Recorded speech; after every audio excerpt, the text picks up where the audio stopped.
Set in 1800, the story begins by showing three men with sheriff badges in pursuit of a frightened man. Then one of the three men with the badge shot the man in the leg so he couldn't run anymore.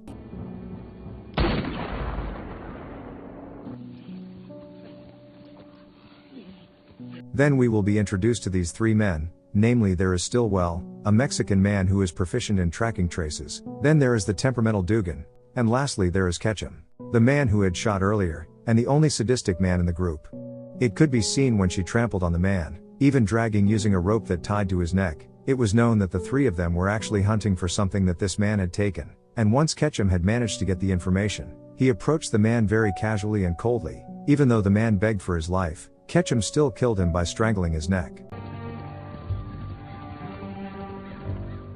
Meanwhile, the story will switch to an old farmer named Henry, after his wife died 10 years ago due to tuberculosis, making Henry now have to be both father and mother to his son, Wyatt.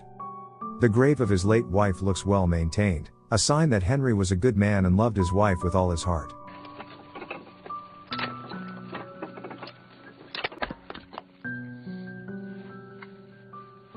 There is also a man named Al, who is Henry's brother-in-law and is Wyatt's uncle. Al, who owns a farm not far from here, also intends to go there. Not long after Al left, Henry and Wyatt saw a horse that was walking alone without a rider. Then they both went to check, and there they saw blood spots that seemed like the owner of this horse was injured and probably fell somewhere. Seeing this, Henry immediately told him to return to the house even though Wyatt still wanted to come with him. Then Henry went to follow the horse's trail to determine whether the owner was alive or dead. After riding quite a distance, Henry finally found the human body which seemed to be the owner of the horse, and upon examination, the man was found to be alive, although with a fairly severe gunshot wound. But what surprised Henry was when he saw that there was a bag containing a very large amount of money, and not wanting to get into trouble, Henry was about to leave the man, but because his conscience was still there, Henry came back to take the man with him and cover the trail as best as possible, so that no one notices the place.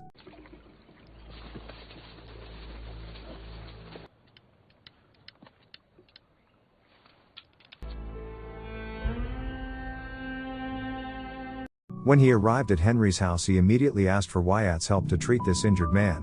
Henry was well aware that this man must be in some trouble or worse, someone was being hunted. And Henry's guess is right because this man is being hunted by three men with a sheriff's badge, namely Ketchum and his two friends that we saw earlier.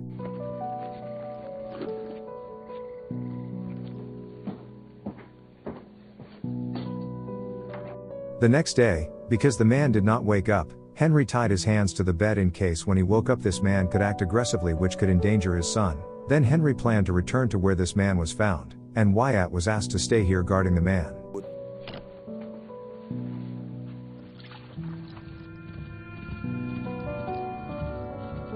Not long after Henry left, the man came to his senses, and it was known that the injured man was named Curry. Then we will see and be taken into the man's nightmare, which we can see if the situation is chaotic. Then the young Curry saw a criminal shot dead, and she still remembers the man saying, "Keep your head up and you'll be fine."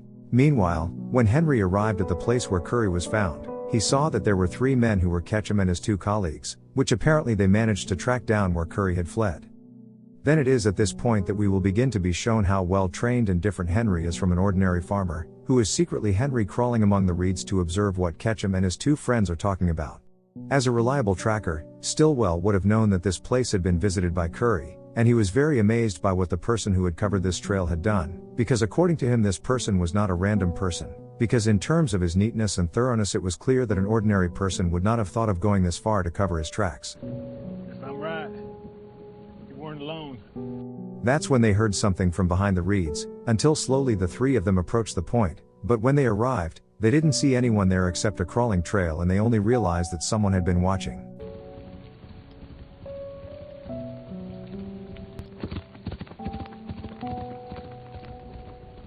Meanwhile, Wyatt was confused when Curry woke up, and being in a foreign house would make Curry alert, and when he had untied his hand, Curry immediately grabbed a knife and threatened Wyatt to stop moving.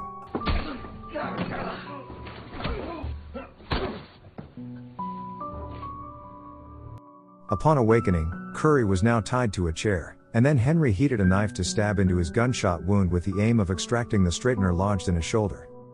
After that, Curry told a story and claimed to be a law enforcement or sheriff, and he claimed that he was being chased by three bandits disguised as sheriffs, who only then found out if they were Ketchum, Dugan, and Stillwell. I don't know what the initial chronology was, but Curry warned Henry to get out of there immediately, because if the 3 bandits came here, then they will not hesitate to kill him. But the warning seems to be too late because Ketchum and his 2 friends have already arrived there, so Henry quickly takes his gun and tells his son to stay away from the window and do nothing.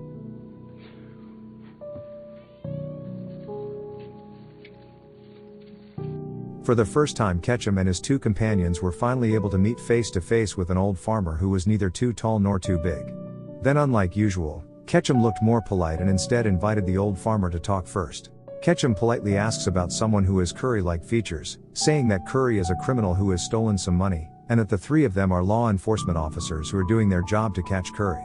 With a position ready to shoot, Henry replied that he didn't see the person mentioned earlier. Henry admitted that he was just an ordinary farmer who didn't want to get into any trouble, and unexpectedly because Ketchum and his 2 friends just left without any tension or commotion a bit of them.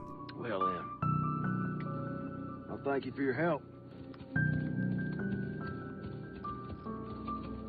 Still in this area, Ketchum and his 2 friends rest while discussing about the old farmer they just met. According to Ketchum, Henry holds a gun in an unusual way and is not the same as a farmer in general. So they realized that Henry had lied, and that Curry had been hidden in the house. As a result, Dugan was given the task of surveying Henry's house and warned not to act rashly, because right now, he was waiting for his troops who were on their way to assist them in finding Curry. Back with Henry, who tries to investigate the origins of Curry to determine whether he is really a sheriff or not, and from the story he tells, it is true that Curry is a law enforcer, but Henry is quite surprised to hear that Curry was born in New Mexico, more precisely in a village called Fort Summer, where there is a location that witnessed the death of the famous killer named Billy the Kid.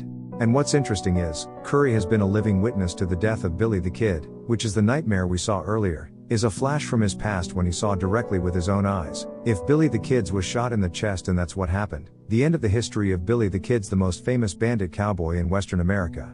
I most certainly did, so the kid's body get hauled off too, wrapped in a bloody sheet. Henry untied Curry because he felt that everything he said was honest, but soon a few shots appeared, which turned out to be from Dugan. But we know if Ketchum told him not to act alone, but due to lack of patience made the guest choose to act first, so Henry is forced to take a shotgun and fight to protect his son and his home. Now where'd you get to?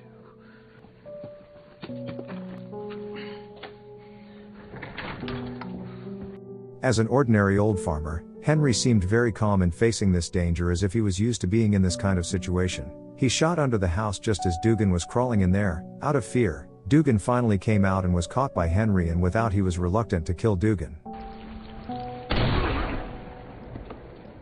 Henry also killed Dugan by sinking his head into a puddle of mud. Then Dugan's body was thrown into a cage to be eaten by his pet pigs. The next morning, Ketchum and Stillwell came to Al at his ranch. Their purpose there was to find out who Henry really was, but because Al didn't want to speak, they both beat Al until he was unconscious. Back to Henry and Wyatt, where they were advised not to interfere in his affairs, because Curry was well aware that Ketchum would not stop here, especially after finding out if Dugan was dead, Ketchum would surely slaughter them all. So the Curry who was still alive cares for Henry and his son, asks them both to leave quickly and let him take care of the matter on his own. We'll get you this minute, I'll hold him off as long as I can. When they were about to leave, that's where Henry and Wyatt were immediately surprised by the appearance of Ketchum, who was not alone, but brought an army of cowboys who were ready to tear apart his residence, coupled with the appearance of Stillwell, who brought Al with a battered face, making Henry unable to just stay still. Then Wyatt is given a gun just in case, while Henry will go out to make a deal with Ketchum and his squad. Cardi! Anybody home? At this moment Henry's mentality will be tested, when he is asked to leave as soon as possible from here. But when he sees his brother-in-law's face is already battered, of course Henry will not just leave and instead asks them to release Al and immediately leave his residence. You hear that, fella? Ketchum, who had run out of patience, shot Al in the head, causing Wyatt to suddenly come out and a gunfight ensued.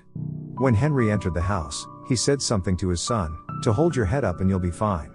When he heard those words, Curry was immediately shocked, because he finally realized that the old farmer who had helped him turned out to be the legendary killer cowboy, Billy the Kid. Keep your head down. You'll be all right.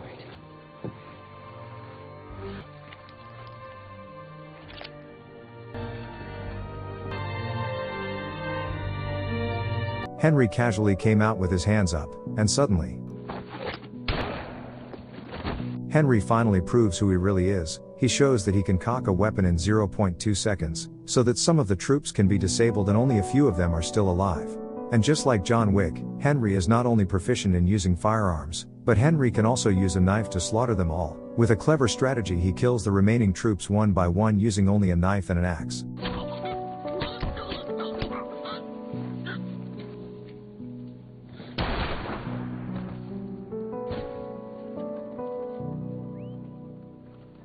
Not long after, a shot appeared from Ketchum. It turned out that he was still alive after Henry's shot only penetrated his right cheek. A chase occurred between them until Henry had to be shot in the shoulder. Gunfire continued to occur in the forest, but Ketchum clearly didn't comparable to Henry, aka Billy the Kid. His shooting technique is still far below Henry, who is used to killing people. So when Ketchum runs out of bullets, he chooses to surrender to be killed by this American cowboy legend.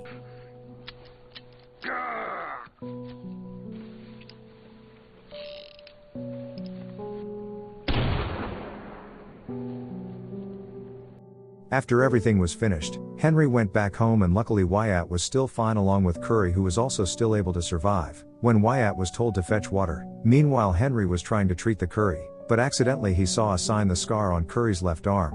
Then something happened. At this point, an interesting fact is revealed that Curry is actually a gang with Ketchum. It is marked by a scar on his arm, which is a sign of agreement between him and the Ketchum group. And actually Curry is indeed a sheriff, but he is a law enforcement officer who participated in robbing the money. Then because Curry is too greedy and wants to have the money alone, he is willing to be hunted by Ketchum and his troops. Then, why did Curry guess it was Henry who? Obviously it was good to help him. Ain't that a lie? I just never told you though. Since childhood, Curry has been haunted by the shadow of Billy the Kid, who killed his employer where he used to work. As a law enforcer who thirsts for honor, Curry is determined to kill Henry because it is an honor for him to be able to kill a legendary Billy the Kid. But that feeling of pride didn't last long after Wyatt suddenly appeared and killed Curry right away. You're the man who killed Billy the Kid. When the seconds before his death, Henry advised Wyatt to take care of himself well, and when the news of his death had spread to people, then there would be grapevine gossip about Henry's past life. Some are true, but there are many wrong. So Wyatt is advised not to believe too much in these rumors, because the current Henry is very different from the Henry before. After burying his father's body right beside his mother's grave, now Wyatt has no more reason to stay here, so he chooses to go on a long journey to find his true identity. Thank you for watching. Subscribe to watch more videos like this. Leave a like and turn on notifications, it really helps the channel out. See you in the next video.